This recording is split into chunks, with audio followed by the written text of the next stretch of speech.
Bismillahirrahmanirrahim. Dear student, today we are going to discuss about the 8th chapter of Fundamental of Nursing 1, concept of teaching and learning. यानी teaching क्या है, learning क्या है और nursing के अंदर उसकी इंपॉर्टेंस क्या है, इन सब चीज़ों के हवाले से जो है वो हम आज इस क्लास के अंदर जो है वो बात करेंगे।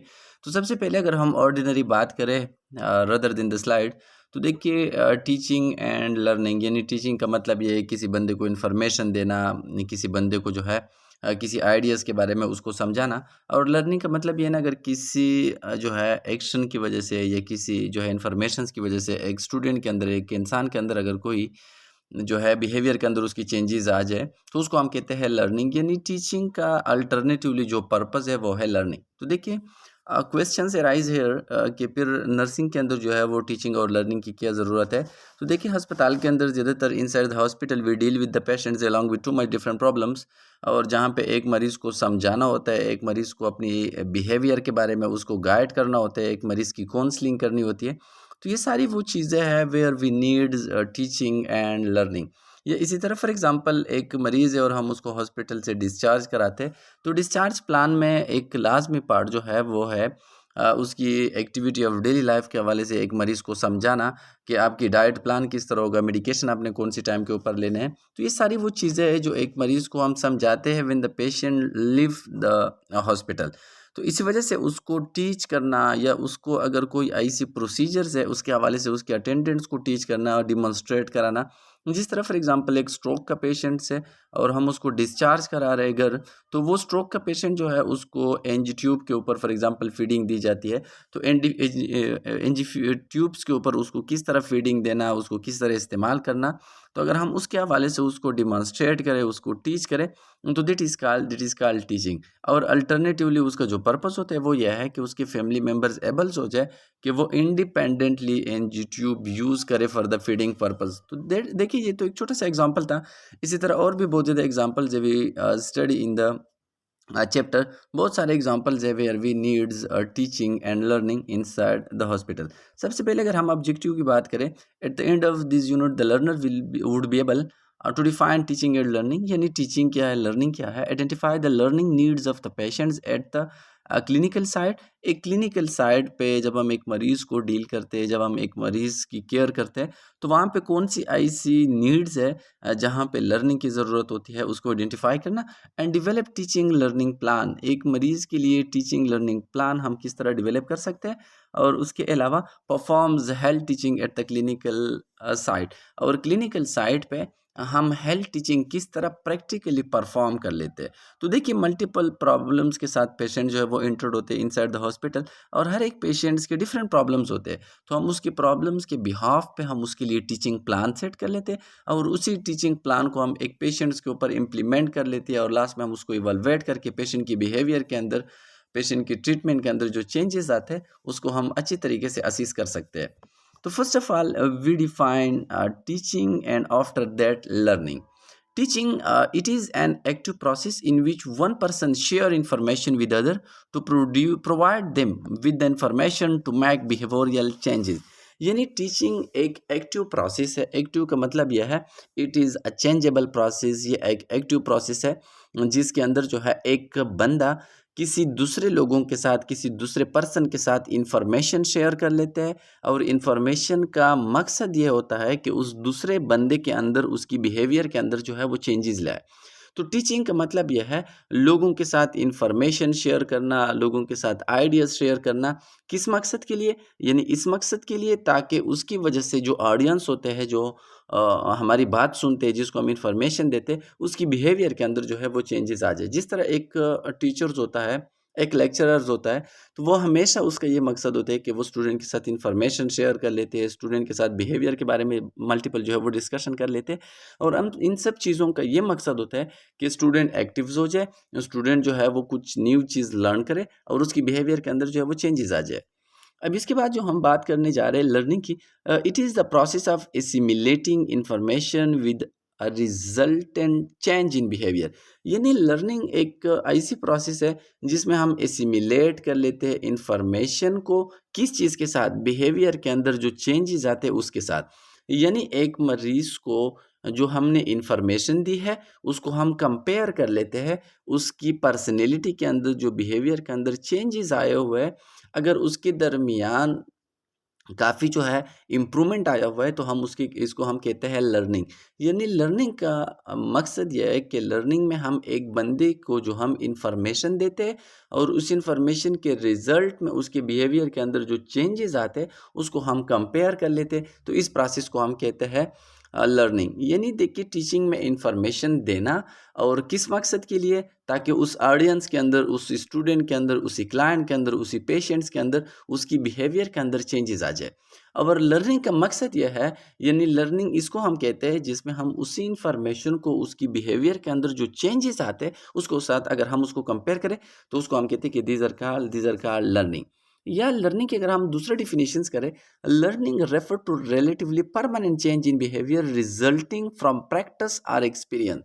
यह लर्निंग ये भी है कि अगर किसी बंदे के अंदर, चूँकि हम यहाँ पे एफओएन पढ़ते हैं तो हमारा ऑडियंस जो है वो हमारा पर्सन जो है वो क्लाइंट होगा। तो अगर किसी क्लाइंट के अंदर, किसी पेशेंट्स के अंदर, उसकी बिहेवियर के अंदर अगर कोई परमानेंट चेंजेस आ जाए प्रैक्टिस की वजह से या एक्सपीरियंस की वजह से, तो उसको हम कहते हैं लर्निंग। यानी देखिए लर्निंग के लिए इन्फॉर्मेशंस लेना भी ज़रूरी है, लर्निंग के लिए एक्सपीरियंस जो है वो लेना भी ज़रूरी है, और उसके अलावा लर्निंग के लिए एक इंसान को प्रैक्टिस करना भी ज़रूरी है। यानी जिस तरह हम अक्सर कहते हैं ना, practice made the man perfect, ये एक प्रैक्टिस जो है वो एक इंसान को परमानेंट जो है वो बना लेता है, एक इंसान को जो है वो एक कॉन्फिडेंट जो है वो बना लेते हैं। तो लर्निंग एक परमानेंट चेंज है बिहेवियर के अंदर, जो कि आता है इन्फॉर्मेशन से, प्रैक्टिस से या एक्सपीरियंस से। तो उसको हम कहते हैं कि these are called learning. For example, अगर मैं कह दूँ कि मुझे आईवी लाइन पास करना आता है तो मैंने लर्न किया हुआ है। मैंने किस चीज़ से लर्न किया हुआ है? मैंने एक्सपीरियंस से लर्न किया हुआ है, मैंने प्रैक्टिस से लर्न किया हुआ है। तो इस चीज़ को हम कहते हैं कि दीज आर कॉल्ड लर्निंग। अब देखिए मतलब क्या है, मीनिंग क्या है? Teaching derived from to teach which means to instruct. यानी टीचिंग जो है वो डिराइव्ड है, निकला है टू टीच, और टीच का मतलब यह है किसी दूसरे बंदे को इंस्ट्रक्शंस देना। यानी टीचिंग का मतलब यह है, टीचिंग का वर्ड्स निकला है टू टीच, और टू टीच का मतलब यह है इंस्ट्रक्शंस देना, हिदायत देना। इसके अलावा process in which one individual makes something known to another individual. यानी टीचिंग वो प्रोसेस है जिसमें एक इंसान को कुछ चीज़ों का पता होता है और वो दूसरे लोगों के साथ शेयर कर लेते हैं। यानी टीचिंग तब इंसान कर सकता है जब उसको खुद इन्फॉर्मेशन हो, जब उसको खुद इस चीज़ की एक्सपीरियंस हो, जब उसको खुद उसी ही चीज़ की प्रैक्टिस हो। यानी जिस तरह अक्सर हम अस्पतालों में जब हम जाते हैं हमारे स्टूडेंट, तो वहाँ पे जो हमारे नर्सिस होते हैं, हमारे जो डॉक्टर्स होते हैं, पैरामेडिक्स होते हैं, वो हमारे स्टूडेंट को टीच करा देते हैं। किस चीज़ को टीच करा देते हैं? हॉस्पिटल के अंदर जो स्किल्स होते हैं, जो इस तरह मल्टीपल हमारी प्रोसीजर्स होते हैं, वो उसकी जो है वो उन स्टूडेंट को टीच करा देते हैं। तो ये हम तब टीच करा सकते हैं जब हमें खुद उन ही चीज़ों की एक्सपीरियंस हो, उनका प्रैक्टिस हो या उसकी इन्फॉर्मेशंस का पता हो। Teaching is a bipolar process, John Adams narrow meaning. John Adams one of the educationist, उसके हवाले से उसने नैरो मीनिंग की, यानी एक शॉर्ट मीनिंग की, और उसने जो है टीचिंग को बाइपोलर प्रोसेस करार दिया हुआ है। बाइपोलर का मतलब ये ना, इसके दो पोल्स है, यानी एक पोल, एक साइड टीचर्स है और दूसरा साइड जो है वो स्टूडेंट है। तो according to John Adams, teaching is a bipolar process जिसके अंदर स्टूडेंट और टीचर की मौजूदगी ज़रूरी है। अगर हम अस्पताल में बात करें तो अस्पताल की टीचिंग्स के अंदर जो है एक नर्स का और एक पेशेंट्स का मौजूद होना ज़रूरी है। इसके अलावा teaching is a tripolar process broad meaning. लेकिन देखिए जो है, जो बाइपोलर है, जॉन ऑदम्स की जो डिफिनेशंस है वो नैरो है, शॉर्ट है। लेकिन अगर हम बात करें ब्रॉड मीनिंग्स की, तो ब्रॉड मीनिंग्स के अंदर टीचर के साथ साथ स्टूडेंट के साथ साथ करिकुलम या सोसाइटी, ये भी ज़रूरी है। यानी देखिए जस्ट टीचर और स्टूडेंट, इसकी मौजूदगी के साथ साथ ये भी ज़रूरी है कि वहाँ पे कोई करिकुलम हो, कोई टॉपिक्स हो, कोई सब्जेक्ट्स हो, जिसके ऊपर ये टीचर और स्टूडेंट एक दूसरे को जो है कम्युनिकेट करे, और ये टीचर स्टूडेंट को टीच करे। यानी फॉर एग्जांपल हम यहाँ पे एफओएन का चैप्टर जो है वो पढ़ रहा है, तो लेट्स सपोज स्टूडेंट भी है और टीचर भी है। लेकिन अगर करिकुलम नहीं है, कोई टॉपिक ना हो, कोई रेलेवेंट इसी तरह की सब्जेक्ट ना हो जिसके ऊपर हम बात करें, तो टीचिंग विल बी इनकम्प्लीट। यानी फॉर टीचिंग स्टूडेंट और टीचर के साथ साथ हमें ज़रूरी है करिकुलम की, हमें ज़रूरी है सब्जेक्ट की, हमें ज़रूरत है किसी कंसेप्ट की जिसके ऊपर जो है वो हम बात करें। इसके बाद टीचिंग लर्निंग प्रोसेस, जिस तरह हमने ऊपर भी बात की, teaching learning process is a plan interactions that promote behavioural changes that is not a result of maturations or coincident. यानी देखिए टीचिंग लर्निंग जो है ये एक प्लान प्रोसेस है। ये ऐसा नहीं है जो कि एक बंदे में मेच्योरेशंस के साथ आ जाए, वो जब मेच्योर्स होता है, या उसमें को इंसिडेंट्स के साथ अचानक उसके साथ जो है वो आ जाए, कोई उसको लर्निंग जो है वो हो जाए। या इसी तरह टीचिंग जो है, ये मतलब ये ना कि ये को इंसिडेंट्स नहीं है, यानी मतलब ये अचानक नहीं होता, ये लर्न प्रोसेस है। फॉर एग्जांपल देखिए, आप किसी इंस्टीट्यूट के अंदर एंटर्ड होते हैं, तो इंस्टीट्यूट के अंदर जो है आपका पहले से प्लान होता है कि मैंने वहाँ पे एडमिशन्स लेना है, मैंने एडमिशन टेस्ट के अंदर जो है वो अपीयर होना है, इसके बाद मैंने क्लासेस अटेंड करने हैं, और इसके बाद जो है वहाँ पे टीचर्स होंगे, टीचर मुझे क्लासेस देंगे, और क्लासेस के बाद मुझे कुछ न्यू आइडिया जो है वो लर्न करने को मिलेगा। तो ये एक प्लान प्रोसेस है। या देखिए, अगर हम हॉस्पिटल की बात करें, फॉर एग्जांपल अस्पताल में आप किसी मरीज़ को किसी प्रॉब्लम्स के हवाले से उसको आप टीच कर रहे हो, तो आपको पता होगा कि मरीज़ का प्रॉब्लम्स क्या है, और उसी प्रॉब्लम्स के बिहाफ़ पे उसकी कौन-सी टीचिंग जो है उसकी रिक्वायरमेंट है। फॉर एग्ज़ाम्पल, एक मेंटल रिटार्ड बंदा है, एक डायबिटिक बंदा है, एक दूसरी जो है हार्ट प्रॉब्लम्स के साथ पेशेंट है, और हर एक बंदे को आप डाइट के हवाले से समझाते हो, आप उसको टीच करा देते हो, तो देखिए आपको पहले से पता होना चाहिए कि इस मरीज़ की नीड क्या है, इस मरीज़ की प्रॉब्लम्स क्या है, और इस प्रॉब्लम्स के बिहाफ़ पे हम उसको कौन-सा केयर और कौन-सी डाइट के हवाले से हम उसको समझा दें। तो इट मीन्स कि टीचिंग लर्निंग प्रोसेस जो है, यानी ये देखिए ये एक प्रोसेस है जिसके अंदर स्टूडेंट भी है, जिसके अंदर टीचर्स भी है, करिकुलम भी है, तो ये एक प्रोसेस है।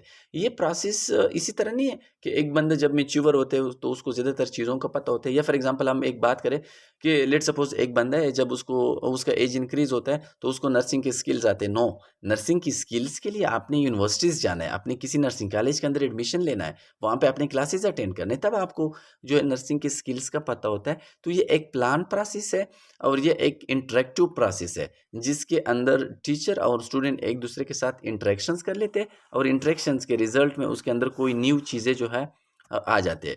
इसके बाद टीचिंग प्रोसेस प्रोसेस जो है उसकी 3 स्टेप है। सबसे पहले प्लान। प्लान का मतलब यह है कि आपने प्लान सेट करना है कि मरीज़ की नीड्स क्या है, मरीज़ की प्रॉब्लम्स क्या है, और उस प्रॉब्लम्स के बिहाफ पे हमने कौन-सा टीचिंग उसको देना है। जिस तरह अभी मैंने एग्ज़ाम्पल दिया कि एक डायबिटिक पेशेंट है, उसको हम कौन-सी डाइट के हवाले से समझा दें। एक जो है वो हार्ट का पेशेंट है, हम उसको कौन-सी डाइट के हवाले से समझा दें, या एक किडनी स्टोन का पेशेंट है, हम उसको कौन-सी डाइट के हवाले से समझा दें। तो सबसे पहले हमने प्लान सेट करना है।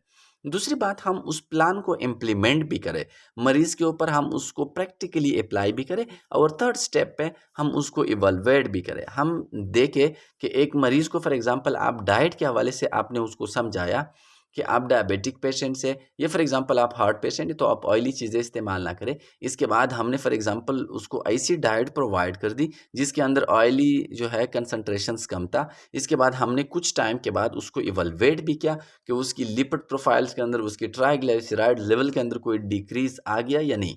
तो इसको हम कहते हैं कि ये टीचिंग प्लान था, आपने इम्प्लीमेंट कर दिया, और लास्ट में आपने इवैल्यूएट कर दिया, और आपको इफ़ेक्टिवनेस का पता चल गया इस टीचिंग प्लान का। इसके बाद ये 3 स्टेप जिसकी भी हमने बात की, सबसे पहला जो है वो है planning phase. It include decision like the need of the learner. यानी प्लानिंग स्टेज के अंदर जो है आपने डिसीजन लेना है, आपने जो है ये प्लान सेट करना है कि मरीज़ की या जो लर्नर्स है जिसको नीड है लर्निंग की, उसकी ज़रूरत क्या है। या अगर हम हॉस्पिटल में बात करें तो मरीज़ की नीड्स क्या है, मरीज़ की प्रॉब्लम्स क्या है, और मरीज़ को कौन-सी ऐसी जगह है where the patient needs learning. तो सबसे पहले प्लानिंग में हमने इस चीज़ को आइडेंटिफाई करना है। इसके बाद the achievable goal and objective to meet the need. इसके बाद हमने ऐसे गोल सेट करना है जो अचीवेबल हो, जो ऑब्जेक्टिव हम बनाते हैं वो पेशेंट की नीड के मुताबिक हो, और वो ऑब्जेक्टिव पेशेंट की नीड को कंप्लीट करे। यानी अचीवेबल का मतलब यह है हम वो लर्निंग पेशेंट्स को दे दें, हम पेशेंट को ऐसी टीचिंग दे दें जो पेशेंट के लिए अचीवेबल हो, पेशेंट के लिए अफोर्डेबल हो, और पेशेंट उस टीचिंग को एक्सेप्ट भी करे। और उसके अंदर जो हमने ऑब्जेक्टिव बनाया हुआ है, फॉर एग्जांपल डायबिटिक पेशेंट्स के लिए हमारा ऑब्जेक्टिव ये होनी चाहिए कि पेशेंट्स का ग्लूकोज लेवल डिक्रीज हो जाए। और हार्ट पेशेंट्स के लिए जो एथेरियोस्क्लेरोटिक हार्ट वाले पेशेंट्स है, फॉर एग्जांपल हम वहाँ पे हमारा ऑब्जेक्टिव यह है कि पेशेंट्स का ट्राइग्लाइसराइड लेवल ड्रॉप हो जाए, तो हम उसको वो टीचिंग दें जो कि ऑब्जेक्टेबल हो, जो कि प्रैक्टिकली पॉसिबल भी हो और अचीवेबल हो, यानी मतलब है ना पेशेंट्स के लिए एक्सेप्टेबल हो। इसके बाद थर्ड जो है selection of the content to be thoughts. इसके बाद हमने कंटेंट तलाश करने हैं। फॉर एग्जांपल आप किसी बंदे को टीचिंग दे रहे हो तो उसके लिए कंटेंट किस तरह होगा, या फॉर एग्जांपल एक टीचर क्लास के अंदर लेक्चर देता है तो उस लेक्चर के अंदर स्लाइड कहाँ से होगा, उसके लिए जो है प्रैक्टिकली बोर्ड यूज़ होगा, उसके लिए क्लास के अंदर डिमॉन्स्ट्रेशन होगा, तो दिस इज़ कंटेंट। इसके अलावा motivation to carry out the goal. इसके बाद जो है प्लानिंग के अंदर उस क्लाइंट को मोटिवेट करना।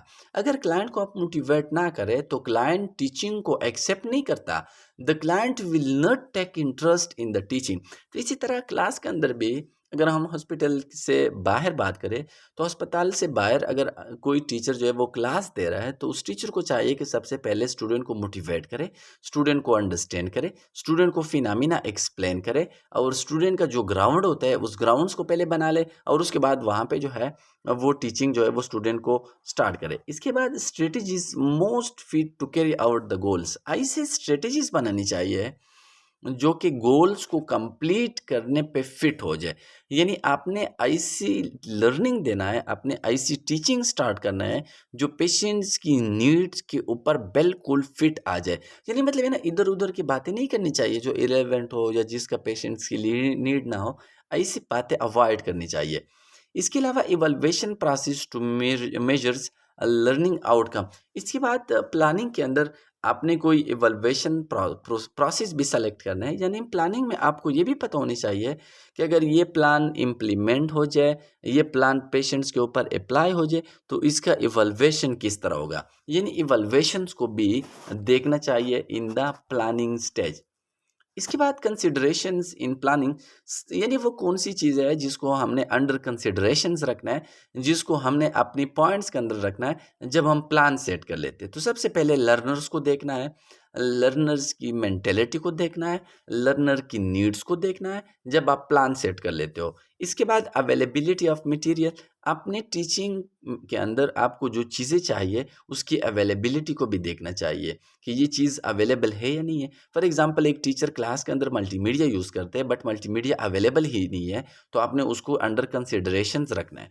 Time requirement of particular activity, अपने टाइम को भी देखना है कि मैं इसी तरह कोई एक्टिविटीज़ कर रहा हूँ फॉर द टीचिंग पर्पस, उसके लिए टाइम मिलेगा या नहीं है, यानी टाइम्स को भी आपने देखना है। Strategies need to achieve the objective, ऐसे स्ट्रेटजीज बनानी चाहिए, ऐसे प्लान बनानी चाहिए, ऐसे गोल्स बनानी चाहिए जिसकी वजह से हमारी ऑब्जेक्टिव जो है वो अचीव हो जाए। और इसके बाद जो है कंसिडरेशंस के अंदर टीचर्स का भी मौजूद होना ज़रूरी है, टीचर की सलाहियतों को भी देखना चाहिए, टीचर की कॉन्फिडेंस को भी इसके अंदर जो है अंडर कंसिडरेशंस जो है वो रखना चाहिए। इसके बाद इम्प्लीमेंटेशन फेज, यानी देखिए आपने प्लान बना लिया, प्लान के अंदर आपने लर्नर्स को भी देखा, लर्नर की नीड्स को भी देखा, आपने टीचर्स को भी देखा, अवेलेबल रिसोर्सेज को भी आपने देखा, आपने इक्विपमेंट्स को भी देखा, टाइम्स को भी आपने ऑब्जर्व किया। इसके बाद ये सारी चीज़ें आपने सेट कर दी, आपने प्लान सेट कर दी, इस प्लान को आप अभी प्रैक्टिकली इम्प्लीमेंट करते हो तो उसको हम कहते हैं implementation phase. Based on the objective, implementation means to put into actions the different activities in order to achieve the objective through the subject matter। यानी इम्प्लीमेंटेशंस का मतलब यह है, इम्प्लीमेंटेशन ऑब्जेक्टिव बेस होता है। ऑब्जेक्टिव बेस का मतलब ये जो आपका पर्पस था, उस पर्पस को अचीव करने के लिए जो आपने प्लान सेट किया था, उस प्लान के ऊपर जो है हम इम्प्लीमेंटेशंस कर लेते हैं और उसमें हम सारी चीज़ें प्रैक्टिकली एक्शंस के अंदर लेके आते हैं। जो हमने प्लान सेट किया था उस प्लान को हम प्रैक्टिकली हम इम्प्लीमेंट कर लेते हैं। किस मकसद के लिए? ताकि सब्जेक्ट की बिहेवियर के अंदर चेंजेस आ जाए। Interactions of the teacher and learner is important in the accomplishment of plan. Use of different teaching style and strategies are included in these phase। अब देखिए ये जो इम्प्लीमेंटेशन फेज़ है ये एक इंटरेक्टिव फेज़ है। इट मीन्स कि उसके अंदर टीचर्स और जो लर्नर्स होता है, जो क्लाइंट्स होते हैं, जो हमसे चीज़ें लर्न करता है, इन दोनों के दरमियान एक इंटरेक्शंस होता है और इस इंटरेक्शंस का मकसद एक कंप्लीशमेंट ऑफ द प्लान, यानी जो प्लान हमने सेट किया था उसको प्रैक्टिकली कंप्लीट करना। और इसके अंदर हम डिफरेंट टीचिंग स्टाइल जो है वो हम इस्तेमाल कर लेते हैं।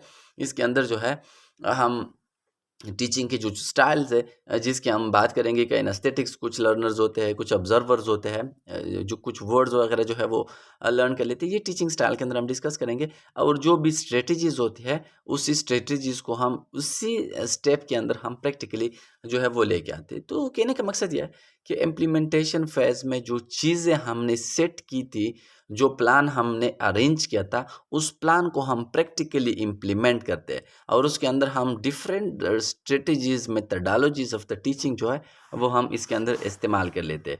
इसके बाद लास्ट अगर हम बात करें evaluation phase, a match of the objective with the learner outcome will be met, answers the questions if the plan and implementations have been successfully achieved। यानी इवैल्यूएशंस में हम मैच करते हैं जो ऑब्जेक्टिव्स होते हैं और जो लर्नर के आउटकम्स होते हैं उसको हम आपस में मैच कर लेते हैं। यानी जो हमारा मिशन होता है और इसके बाद पेशेंट की बिहेवियर के अंदर जो चेंजेस आते हैं, इन दोनों को हम आपस में कंपेयर कर लेते हैं और हम इसको हम कहते हैं इवैल्यूएशंस। यानी हम देखना चाहते हैं कि उस लर्नर ने कितना अचीव किया हुआ है, तो उसको हम कहते हैं इवैल्यूएशन। जिस तरह नर्सिंग प्रोसेस के अंदर लास्ट 5th स्टेप जो है जिसको हम कहते हैं evaluation, answer the question if the plan and implementations have been successfully achieved.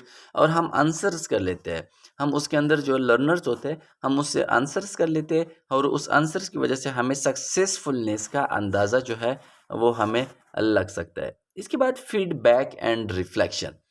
Feedback and reflection, a continuous process of feedback and reflection is made in these three phases of teaching।